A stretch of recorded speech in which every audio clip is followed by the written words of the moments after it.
إذا أردت أن تكون مع الصادق وفي صحبة الصديق فعليك أن تتحلى بالصدق.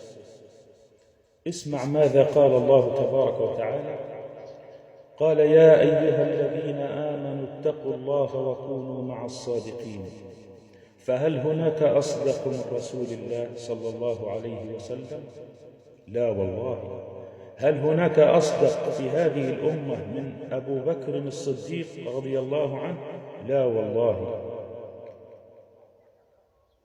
فالصادقون أيها الأحبة الكرام لا يجيدون التصنع، وكلما هموا بالتلون فضحهم بياض قلوبهم. قال النبي صلى الله عليه وسلم: إن الصدق يهدي إلى البر، وإن البر يهدي إلى الجنة.